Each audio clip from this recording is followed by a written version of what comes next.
Halo, Bung Rocky, ketemu lagi ya kita. Tapi Yoi. mohon maaf ini hari apa libur, tapi kita ngomongnya sejak pagi tadi serius banget ya. Apa boleh buat kan di tahun politik ya. Yang harus kita perhatikan dari awal yaitu istilah koalisi. Apa sebetulnya istilah koalisi itu? Hmm, Koalisi yang berubah-ubah itu bukan koalisi itu. hmm, Jadi dari awal kita mengerti koalisi ada tambahan peserta, koalisi dikurangi lagi. Itu kan bukan koalisi. Koalisi adalah sesuatu yang karena keputusan politik udah selesai di antara partai-partai, maka mereka bergabung tuh. Jadi posisi-posisinya udah selesai, baru berkoalisi. Bukan hmm. diselesaikan di koalisi, itu kan ngaco tuh. Ya, ya, Itu ya. yang mau kita sebut bahwa ini orang-orang ini nggak ngerti antara koalisi dan power sharing. Kalau Ya, power ya. sharing di awal udah diputuskan, tapi kalau dia masih berubah-ubah, ya artinya power sharingnya belum selesai dong. Mau cari apa namanya margin dari transaksi itu, yang sana calo, yang di sini lintah darat mau bikin koalisi, ya nggak mungkin. Karena calo tetap mentalnya calo, lintah darat tetap mentalnya lintah darat, apa namanya debt collector tetap mentalnya debt collector. Jadi kita lihat dari atas, ini koalisi isinya debt collector, calo, dan lintah darat. Ya sama aja artinya kan. Jadi moral dari koalisi justru hilang. Itu yang saya mau terangkan dari awal basisnya. Ini menarik karena kita melihat bahwa koalisi-koalisi mulai mencair dan sebenarnya menurut saya juga agak aneh ya dengan kita memilih sistem presidensial gitu bukan parlementer kan biasanya koalisi ini kayak gitu tuh ribut-ributnya di sistem pemerintahan yang parlementer kan harusnya begitu ya Bung Rocky kalau kalau namanya presidensial ya udah langsung dengan rakyat harusnya kan begitu tapi kita tahu kan ada 20 no, ada PT 20% atau segala macam sehingga membuat partai-partai politik akhirnya belingsatan juga begitu para calon presiden juga belingsatan cari koalisi dan kemudian akhirnya setelah itu ribut-ribut karena ada transaksi sebelumnya gitu. Itu prinsipnya selalu kita kembalikan. Kenapa koalisi ini nggak pernah jujur? Karena cuma mau berebut tiket 20%. Itu aja kan. Dia nggak bisa membayangkan iya setelah itu mau ngapain, apa idenya itu.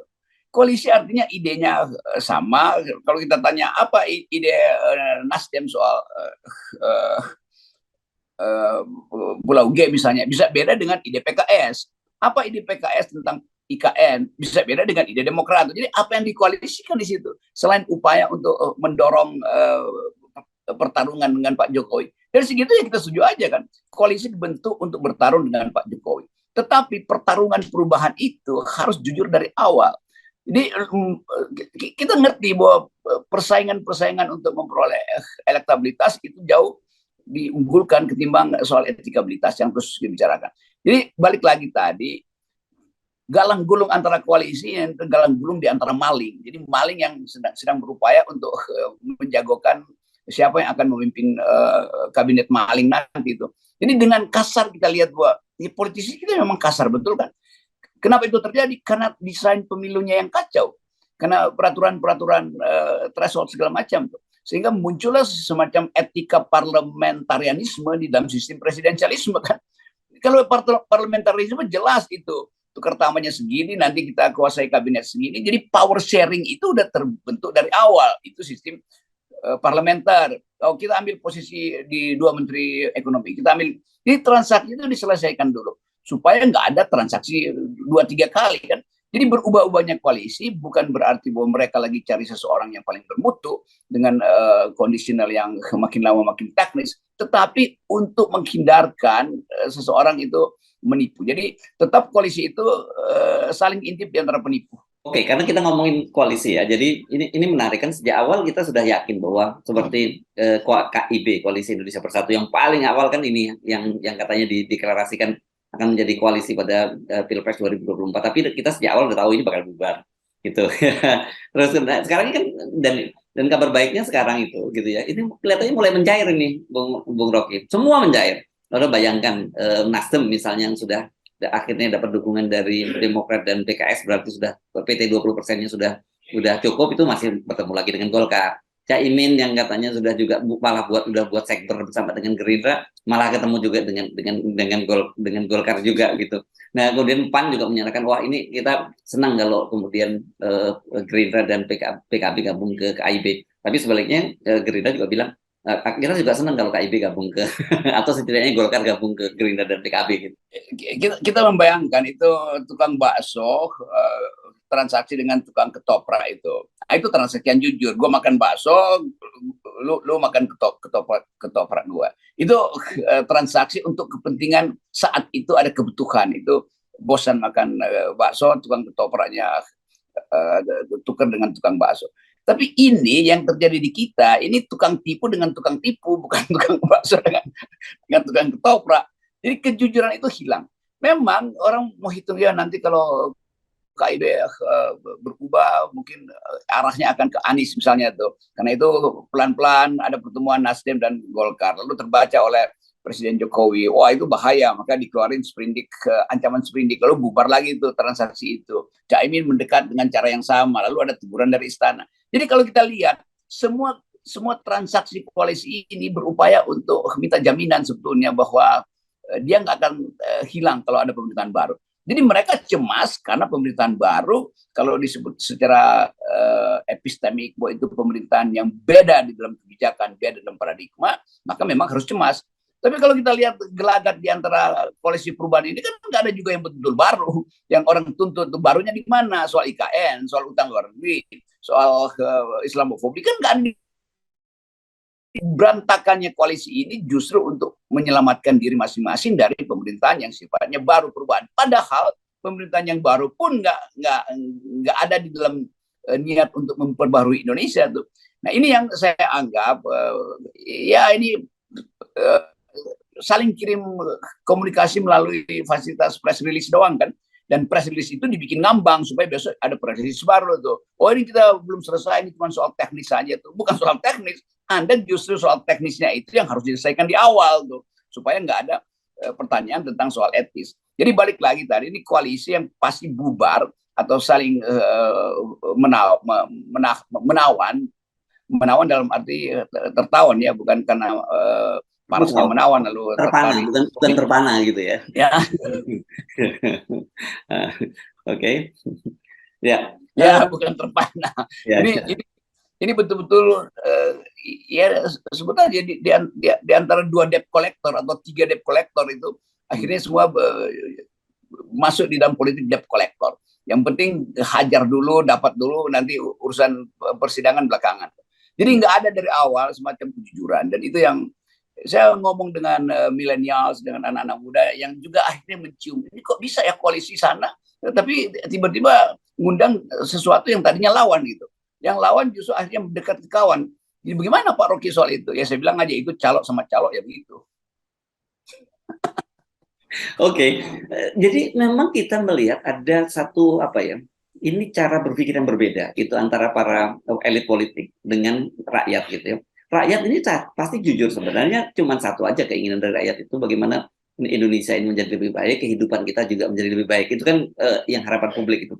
Tapi cara berpikirnya para politisi itu berbeda dengan kita yang ada di publik. Bagi mereka apa yang mereka dapat gitu. Dia nggak peduli bagaimana negara ini ke depan seperti apa. Kemampuan kita untuk membayangkan masa depan yang selalu kita ucapkan bahwa kita bisa menata ulang Indonesia, kita bisa menemukan kembali nilai terbaik dari negeri ini, yaitu justice.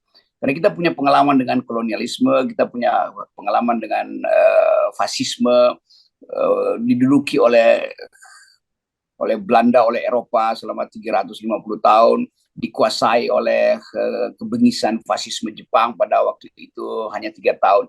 Dan itu sebetulnya adalah modal kultural kita, sekaligus kenangan historis kita, supaya kita jujur, supaya kita terapkan prinsip bahwa hanya demi masa depan yang bersih kita berpolitik. Nah itu yang diinginkan oleh generasi baru tuh. Jadi bagi mereka mungkin nggak baca sejarah dengan baik, tapi kan mereka tahu bahwa dalam perbandingan dengan negara-negara tetangga kita tertinggal secara ekonomi. Dalam perbandingan dengan adab politik di beberapa negara Eropa Utara kita jauh dari adab kejujuran itu.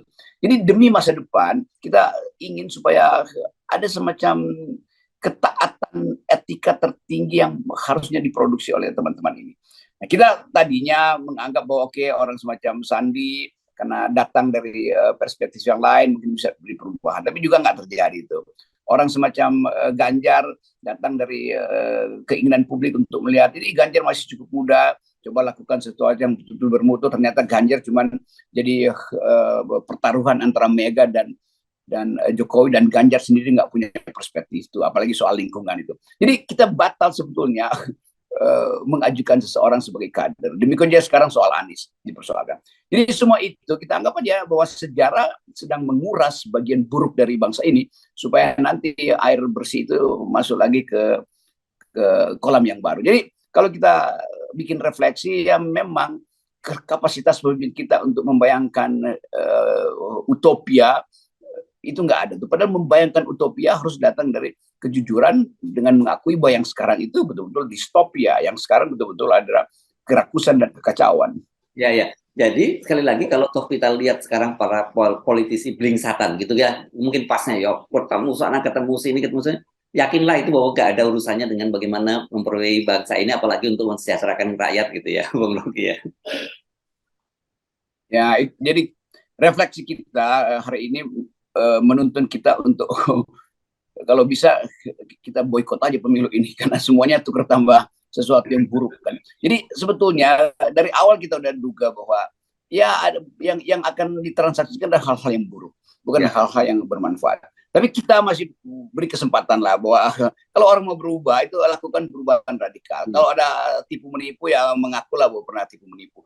Kalau ada yang saling memeras, mengakulah bahwa kita memang saling memeras. Kalau ada yang arogansi, ada yang feodal, bilang aja feodal. Kalau ada yang memang nggak mampu otaknya untuk memimpin negeri ini, mengakulah memang nggak mampu. Jadi hal-hal itu yang kita gitu. Jadi pengakuan datang dari keindahan batin. Kalau batinnya nggak indah ya itu pasti keburukan aja yang akan dia pamerkan. Gitu kira-kira. Tapi saya kira terambat Anda terlampau positive thinking kalau minta mereka mengaku secara jujur. Dan, tapi sebenarnya ada cara lain, mereka melakukannya dengan cara membongkar dosa-dosa masa lalu mereka. Itu nggak apa-apa juga gitu ya.